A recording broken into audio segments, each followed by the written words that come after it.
He was a record-breaking astronaut with the whole universe ahead of him, until a grisly accident brought it all crashing down. Gus Grissom was the second American astronaut to travel in space.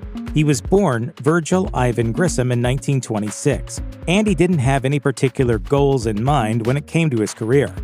The onset of World War II gave the young man some perspective, however. He enlisted in the Air Force, and although the war ended before he could be trained, by 1951 he was flying combat missions in the Korean War. In 1958, Grissom received an unexpected message labeled Top Secret, which told him to report to Washington, D.C. in civilian attire.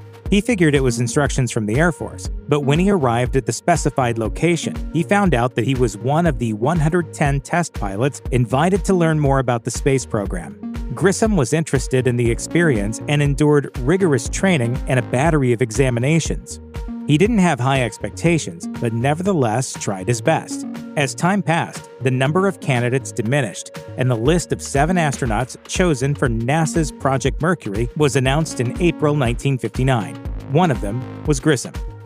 Grissom piloted the Liberty Bell 7 spacecraft in 1961 on a suborbital Mercury test flight. In 1965, he became the command pilot for the Gemini mission, which made Grissom the first astronaut from NASA to travel to space twice. Thereafter, he was named part of the AS-204 mission, the 3-man flight also known as Apollo 204. The name was later changed to Apollo 1. It was the first manned Apollo mission, and the goal was to test the launch operations and facility as well as the performance of the spacecraft.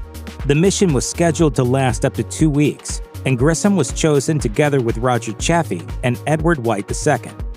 There's always a possibility that you can have a catastrophic failure, of course. It's going to happen on any flight.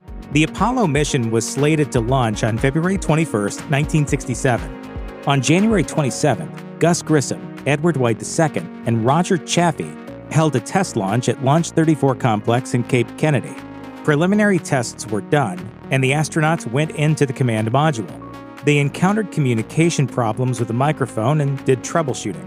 At 6:31 p.m., however, a transmission from one of the astronauts suggested they had detected a fire. Communications ceased a few seconds later. Emergency responders were quick to act, but the 3 astronauts most likely died in the cabin less than a minute after the fire started. The module was shut tightly with clamps, and pressure had to be released from the module before it could be fully opened. About 5 minutes had passed before rescuers were able to get to the astronauts. Their bodies were transported to a medical facility where pathologists conducted examinations and autopsies. According to the review board's official report, the hatches of the command module were opened at 6:36 p.m., and there were no signs of life. Physicians inspected the bodies at the scene and determined that resuscitation efforts would be futile, but the exact time of death couldn't be determined.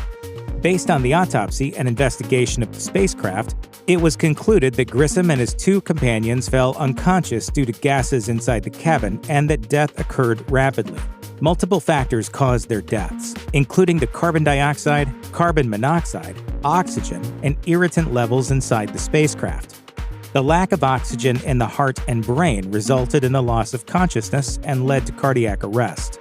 The report also noted that the spacesuits of all 3 astronauts were burnt to some degree, and that they wouldn't have protected their bodies from a fire of that magnitude.